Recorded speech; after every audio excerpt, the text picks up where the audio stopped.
Movie के starting scene में हम दो भाइयों को देखते हैं जिसमें बड़े भाई का नाम बिल होता है और वो अपने छोटे भाई को कागज की एक बोट बनाकर देता है क्योंकि बाहर बारिश आ रही थी। बिल का छोटा भाई उस बोट को लेकर बाहर बारिश में खेलने जाता है और तभी उस बच्चे की बोट पानी में बहते बहते एक सीवर में चली जाती है और जब वो बच्चा अपनी बोट को ढूंढने के लिए उस सीवर के पास जाता है तब हम फर्स्ट टाइम पेनीवाइज को वहाँ पर देखते हैं। पेनीवाइज उस बच्चे को उसकी बोट रिटर्न करने के बहाने उसे अपने पास बुलाता है और उसके पास आते ही वो उसका एक हाथ ही खा लेता है। इस इंसिडेंट के बाद उस बच्चे का कुछ भी पता नहीं चलता कि वो कहाँ गया है और सब लोग ये समझते हैं कि वो मिसिंग हो गया। इसके बाद हम एक लड़के माइक को देखते हैं जो एक शीप हाउस में होता है और उसे कहा जाता है कि वो एक भेड़ को शूट करे, लेकिन वो ये नहीं कर पाता, लेकिन उसे ऐसा करना था क्योंकि ये उसका फैमिली बिजनेस था। फिर हम स्कूल में स्टूडेंट्स को देखते हैं और वहीं पर एक लड़की बेवर्ली को देखते हैं जिसकी क्लास फेलो उसे काफी तंग करती है। सब बच्चे वेकेशन स्टार्ट होने की वजह से काफी एक्साइटेड होते हैं और वहीं पर हम एक लेडी को देखते हैं जो अपनी मिसिंग बच्ची को वहाँ पर ढूंढने आई थी। वहाँ पर एक लड़का हेनरी भी था जो नेचर वाइज काफी इल मैनर्ड था और वो बिल और उसके बाकी फ्रेंड्स को काफी तंग किया करता था। और वहीं पर हम बेवर्ली की बेस्ट फ्रेंड बेन को भी देखते हैं, वो दोनों आपस में काफी अच्छे फ्रेंड्स होते हैं। दूसरी तरफ बिल जब स्कूल से घर वापस आता है तब उसके फादर उसे काफी डांटता क्योंकि बिल समझता था कि उसका छोटा भाई अभी भी जिंदा है जो सीवर में गिरकर वहां से गुजरकर उस जगह पर गिर गया होगा जहां पर उसका डेड एंड होता है। लेकिन उसके फादर उसे समझाते हैं कि वो मर चुका और वो ये सब कुछ करना बंद कर दे क्योंकि इससे उसकी मदर को काफी दुख होगा। माइक जब मीट डिलीवर कर रहा होता है तब वहां पर उसे एक डोर मिलता है और उसके पीछे वो काफी अजीबोगरीब चीजें महसूस करता है। उस डोर के पीछे से काफी लोगों के शाउट करने की आवाजें आती है और बहुत से हाथ भी बाहर निकलते हैं और फिर तभी अचानक से वो डोर खुद ब खुद ओपन हो जाता है और वहाँ पर माइक पेनीवाइज को देखता है। इतनी ही देर में हेनरी अपने फ्रेंड्स के साथ वहाँ पर आता है और माइक को टीज करके वहाँ से चला जाता है। बिल का एक फ्रेंड अपने फादर के ऑफिस में बुक रखने के लिए जाता है और वहाँ पर वो एक बहुत डरावनी औरत की पेंटिंग देखता है जिससे वो अक्सर डर जाया करता है। उसे डराने वाला कोई और नहीं बल्कि पेनीवाइज था जो सबको उनके डर से ही डराता था और उन चीजों से जिनसे वो डरते हैं। बिल अपने फ्रेंड्स को लेकर सीवर के डेड एंड की तरफ जा रहा होता है और बेन लाइब्रेरी में बैठकर पोएट्री लिखता है और साथ ही एक जगह डेयरी की हिस्ट्री भी पढ़ रहा होता है जो असल में वही जगह थी। उस हिस्ट्री में उसे डेयरी में होने वाली सारे इंसिडेंट के बारे में इंफॉर्मेशन मिलती है और वो इंसिडेंट्स लोगों की डेथ के बारे में थी, यानी बहुत से लोगों की डेथ हो गई थी। और फिर बेन को हेलुसिनेशन स्टार्ट हो जाती है और उसके साथ ये कोई और नहीं बल्कि पेनीवाइज ही कर रहा था और बेन को वहाँ पर एक बैलून भी उड़ता हुआ नजर आता है जो और किसी को नजर नहीं आ रहा होता। बेन जब उस बैलून के पीछे जाता है तब उसे वहाँ पर बहुत सारे ईस्टर एग्स मिलते हैं और उन्हें फॉलो करते करते वो लाइब्रेरी तक पहुँच जाता है और तभी एक आधा जला सर कटा इंसान बेन पर हमला करने के लिए उसकी तरफ बढ़ता है, लेकिन बेन वहाँ से भाग जाता है। बेन जब वहाँ से जा रहा होता है तब हेनरी और उसके फ्रेंड्स उसे पकड़ लेते हैं, उसे काफी परेशान करते हैं और यहाँ तक कि हेनरी एक नाइफ से उसके पेट पर एच लिख देता है। इसी दौरान कार में एक कपल भी वहाँ से गुजरता है और बेन उनसे हेल्प मांगता है, लेकिन वो लोग उसकी एक नहीं सुनते। उसी कार में बेन एक रेड बैलून देखता है जिससे ये साफ जाहिर था कि वो कपल जो गाड़ी में बैठा हुआ है अब वो भी पेनीवाइज के कब्जे में आ चुके हैं। तभी किसी तरह बेन अपनी जान छुड़ाकर वहाँ से भाग जाता है और वो बैड ग्रुप उसका पीछा करते हैं। दूसरी तरफ बिल अपने फ्रेंड्स के साथ उस सिटी के सीवर के डेड एंड पर अपने भाई को ढूंढ रहा होता है, लेकिन वहाँ पर उसे किसी और बच्चे का जूता मिलता है। लेकिन इससे पहले कि वो सब लोग बिल के भाई को ढूंढने के लिए अंदर जाते इंजर्ड बेन वहाँ पर आ जाता है। वहीं पर बिल का एक फ्रेंड बिल के छोटे भाई को ढूंढने के लिए अंदर चला जाता है और वहाँ पर उसे बहुत सारे गोस्ट नजर आते हैं। उसे वहाँ पर बहुत सारी सॉल्स नजर आती है और पेनीवाइज उसे मार डालता है। बिल और उसके बाकी फ्रेंड्स बेन के लिए बैंडेज इक्विपमेंट्स ले रहे होते हैं, लेकिन उनके पास पैसे कम होते हैं। उसी मार्केट में बेविरली भी होती है जो मेडिसिन लेने में उनकी हेल्प करती है और फिर ये फ्रेंड्स ग्रुप बेविरली को उनके साथ तालाब पर चलने के लिए इनवाइट करते हैं। बेविरली जब घर पहुंचती है तब उसके फादर एज यूजुअल उसके साथ काफी अजीब बिहेव करते हैं। अपने फादर के बिहेवियर की वजह से बेविरली काफी अपसेट रहती थी और इस बार तो वो इतनी दुखी होती है कि वो अपने बाल काट लेती है। फिर वो सब फ्रेंड्स और बेविरली तालाब पर काफी इंजॉय करते हैं। ये सब फ्रेंड्स मिलकर बेन के घर जाते हैं और वहाँ पर उसका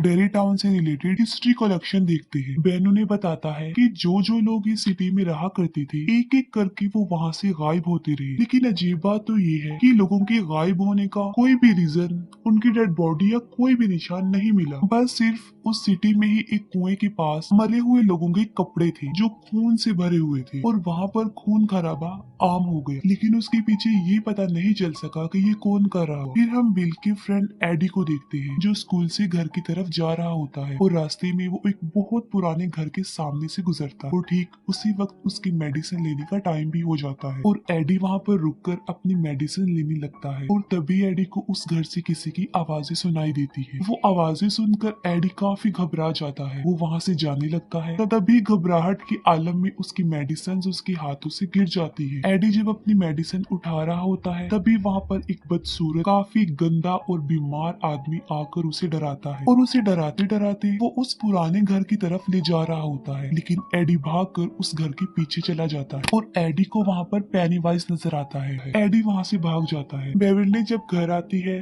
तब उसे एक पोएट्री कार्ड मिलता है जिसे पढ़ने के लिए वो वॉशरूम में जाती है। बेवर्ली जब वो पोएट्री पढ़ रही होती है तब उसे वॉश सिंक से बच्चों की आवाजें सुनाई देती है। बेवर्ली जब एक मेजरिंग टेप उस सिंक के अंदर डालकर बाहर निकालती है तब वो खून से भरा हुआ वापिस आता है और उस पे इंसानी बाल भी लगे होते हैं जो बेवर्ली की पूरी बॉडी से लिपट जाते हैं और उसे अंदर की तरफ खींचते हैं। इसके बाद उस वॉश सिंक से बहुत सारा खून तेजी से बाहर निकलता है और पूरा वॉशरूम और बेवर्ली खून से भर जाते हैं। बेवर्ली के रोने की आवाज सुन के उसके फादर भी वहाँ पर आ जाते हैं लेकिन वो ऐसा रिएक्ट करता है जैसे वहाँ पर कुछ भी नहीं हुआ। बिल जो कि अपने छोटे भाई को काफी मिस कर रहा होता है लेकिन तभी वहाँ पर उसे किसी के होने का एहसास होता है और वहीं पर उसे किसी के पाँव के निशान भी मिलता है और जब वो उन पैरों के निशान के पीछे जाता है तब उसे उसका छोटा भाई नजर आता है जो उसे बेसमेंट में ले जाता है। पहले बिल का छोटा भाई उसे इमोशनली ब्लैकमेल करता है और फिर देखते ही देखते एक शैतान में तब्दील हो जाता है और तभी वहाँ पर पेनीवाइज भी आ जाता है जो बिल पर अटैक कर देता है। लेकिन ठीक वक्त पर बिल अपनी जान बचा कर वहाँ से भाग जाता है। फिर बेवर्ली उन फ्रेंड्स को अपने घर बुलाकर उन्हें अपना वॉशरूम दिखाती है। सब बच्चे भी देखते हैं कि वहाँ पर बहुत ज्यादा खून है लेकिन बेवर्ली सोचती है कि उसके फादर को वो क्यों नहीं नजर आ। फिर वो सब मिलकर वॉशरूम क्लीन करते हैं। वो फ्रेंड्स आपस में डिस्कस करते हैं कि कुछ ना कुछ तो गड़बड़ जरूर है क्योंकि उन लोगों के साथ भी कुछ ना कुछ अजीबोगरीब हो रहा है और वो जोकर उनको भी नजर आता है। तभी कुछ दूर फासले पर उन्हें हेनरी की कार और माइक की साइकिल नजर आती है और वो माइक को बचाने के लिए फौरन भागते हैं। दूसरी तरफ हेनरी और उसके फ्रेंड्स जबरदस्ती माइक को कच्चा गोश्त खिलाने की कोशिश करते हैं और उसे काफी पीटते भी हैं। तभी कुछ दूर फासले पर माइक को पेनीवाइज नजर आता है जो एक बच्चे का हाथ खा रहा था और साथ साथ वो माइक को एक अजीब सी स्माइल भी दे रहा था और तभी फौरन वो फ्रेंड्स वहाँ पर पहुंच जाते हैं और हेनरी और उसके फ्रेंड्स पर पत्थरों की बारिश कर देते हैं और वो लोग माइक को सेव कर लेते हैं। फिर वो ग्रुप मिसिंग होने वाले बच्चों के पोस्टर देख रहे थे। तभी बेन उन्हें बताता है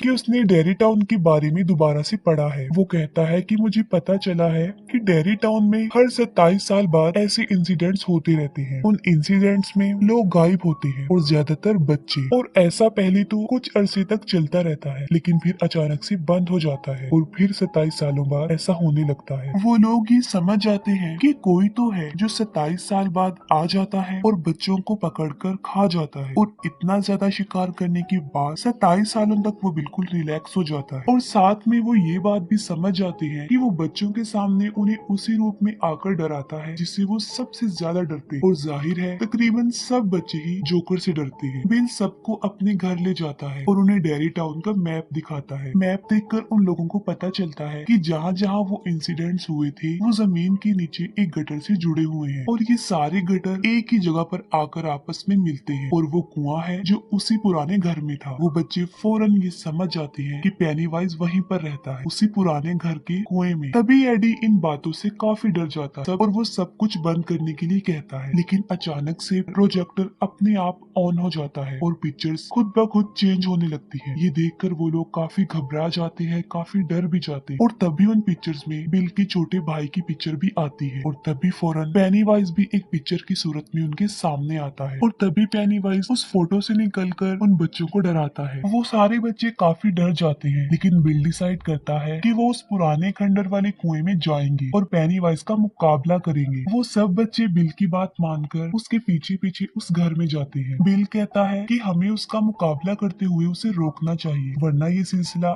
ऐसे ही चलता रहेगा और हो सकता है कि नेक्स्ट उनमें से ही कोई हो जो मिसिंग हो जाए और उस जोकर का शिकार बन जाए। और जब वो लोग उस घर के अंदर जाते हैं तो पेनीवाइज उन्हें विजन दिखाता है और एक दूसरे से अलग कर देता है। एडी फिर से उस क्रीपी आदमी से डरकर ऊपर से नीचे गिर जाता है और काफी इंजर्ड हो जाता है। उन फ्रेंड्स में बिल का फ्रेंड रिची जो एक रूम में बंद हो जाता है और वहाँ पर बहुत सारे जोकर्स थे और तभी वहाँ पर पेनीवाइज आ जाता है। लेकिन इससे पहले कि वो रिची को कोई नुकसान पहुंचाता, बिल बिल्कुल ठीक वक्त पर दरवाजा खोलकर उसे बचा लेता है और फिर पेनीवाइज एडी के पास जाता है। लेकिन इससे पहले कि पेनीवाइज एडी को डराकर मार देता, बिल और रिची वहाँ पर पहुंच जाते हैं और पेनीवाइज उन दोनों पर ही अटैक कर देता है और तभी बेविरली एक लोहे के रॉड को पेनीवाइज के सर में दे मारती है, जिससे वो जख्मी हो जाता है। लेकिन इसके बावजूद भी वो बच्चों को डराने से बाज नहीं आता। वो उन्हें काफी डराता है और अपने बड़े बड़े नाखूनों से वो बेन को जख्मी कर देता है। लेकिन वो सारे बच्चे वहाँ पर एक साथ थे और पेनीवाइज भी इंजर्ड था, तो वो उन्हें कोई नुकसान पहुंचाए बगैर ही वहाँ से चला जाता है। तभी बिल उसका पीछा करता है और उसे उस कुएं में जाते हुए देख लेता है और तभी वो सब बच्चे उस घर से अपनी जान बचाकर भाग जाते हैं। बिल अपने फ्रेंड्स को कहता है कि वो दोबारा से उस घर में जाएंगे, लेकिन अब वो पूरी तैयारी से आएंगे और बड़ी बहादुरी से वो पेनीवाइज का मुकाबला करेंगे। लेकिन बेविरली के अलावा कोई भी उसकी ये बात मानने के लिए एग्री नहीं होता। वो कहते हैं कि वो लोग वापस वहाँ पर नहीं जाएंगे। बिल का फ्रेंड रिची जब उसे कहता है कि उसका भाई अब मर चुका है, बिल को इस बात पर गुस्सा आ जाता है और उन दोनों में लड़ाई हो जाती है और वो ग्रुप आपस में बिखर जाता है। बेविरली उन्हें काफी समझाती है कि पेनीवाइज यही चाहता है कि वो सब एक दूसरे से अलग हो जाएं, क्योंकि उसे पता है कि अगर वो साथ रहे तो वो उसका मुकाबला कर लेंगे। लेकिन बेविरली की ये बात कोई नहीं सुनी। दूसरी तरफ हेनरी को अपने घर के पास रखे गए लेटर बॉक्स के ऊपर एक रेड बैलून उड़ता हुआ नजर आता है, जो पेनीवाइज के वहाँ होने का साइन था। जब उस बॉक्स को ओपन करता है तब उसे वहाँ पर एक नाइफ मिलता है। ये नाइफ उसी का था जो जंगल में गिर गया था जब वो बेन के पीछे भागा था। हेनरी जब उस चाकू को ले लेता है तब वो पूरी तरह से पेनीवाइज के कंट्रोल में आ चुका होता है। पेनीवाइज हेनरी को बहुत फोर्स करता है कि वो अपने फादर को जान से मार डाले, जबकि हेनरी सच में पेनीवाइज के बहुत ज्यादा कब्जे में आ चुका था और वो सच में ही अपने फादर को जान से मार डालता है जब वो सो रहे होते हैं। बेविरली के डैड अग्रेसिव होकर उसके साथ जबरदस्ती करने की कोशिश करती है। बेविरली अपने फादर को टांग मार के वहाँ से भाग जाती है और खुद को वॉशरूम में बंद कर लेती है। लेकिन बेविरली का फादर बाथरूम के दरवाजे को तोड़कर अंदर घुस जाता है। अपनी जान बचाने के लिए बेविरली सिंक अपने फादर के सर में मार देती है, जिससे वो इंजर्ड होकर बेहोश हो जाता है। दूसरी तरफ बिल बेविरली को ढूंढते ढूंढते उसके घर तक चला जाता है, जहाँ पर उसे उसके फादर की डेड बॉडी के साथ दीवारों पर पेनीवाइज का मैसेज मिलता है। वहाँ पर लिखा होता है कि यू डाई इफ यू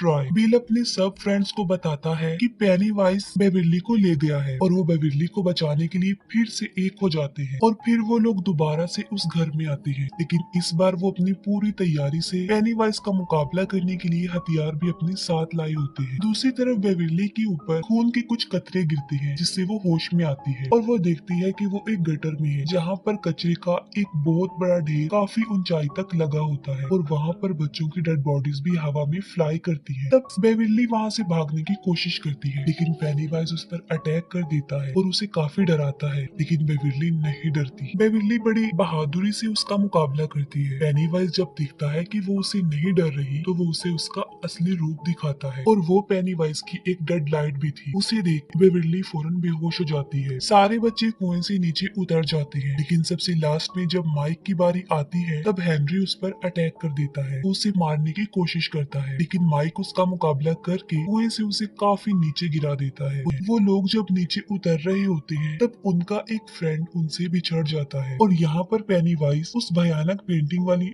औरत की सूरत में उस पर अटैक कर देता है। बाकी फ्रेंड्स अपने उस दोस्त को ढूंढने के लिए वहाँ पर पहुँच जाते हैं, लेकिन इससे पहले कि पेनीवाइज उसे जान से मार डालता वो सब वहाँ पर पहुँच जाते हैं और पेनीवाइज वहाँ से भाग जाता है। और तभी बिल को अपना छोटा भाई भी वहाँ पर नजर आता है, जिसको फॉलो करते हुए वो बिल्कुल उसी जगह पर पहुँच जाता है जहाँ पर बेविरली भी थी। बेविरली हवा में लटकी हुई थी और बिल उसे नीचे लाने की कोशिश करता है और फिर बिल अपने भाई के पास चला जाता है। तभी बाकी फ्रेंड्स वहाँ पर आ जाते हैं और सब मिलकर बेविरली को नीचे उतारते हैं, लेकिन बेविरली होश में नहीं थी। वो वो सब उसे होश में लाने की कोशिश करते हैं, लेकिन स्टिल वो होश में नहीं आती। फिर बेन बेविली को हक करता है क्योंकि वो उसे लाइक करता था, तो इसी वजह से बेविली पेनीवाइज के ट्रैप से बाहर आ जाती है और बिल्कुल होश में आ जाती है। पेनीवाइज बिल को उसके छोटे भाई के रूप में काफी इमोशनली ब्लैकमेल करता है और उसे अपने साथ घर ले जाने के लिए भी कहता है। बिल उसकी बातें सुनकर रोता है और कहता है कि मैं जानता हूँ कि तुम मेरे भाई नहीं हो, और वो उसे गन से शूट कर देता है। और फिर पेनीवाइज अपने असली रूप में आकर उन सब पर अटैक कर देता है। वो सब बच्चे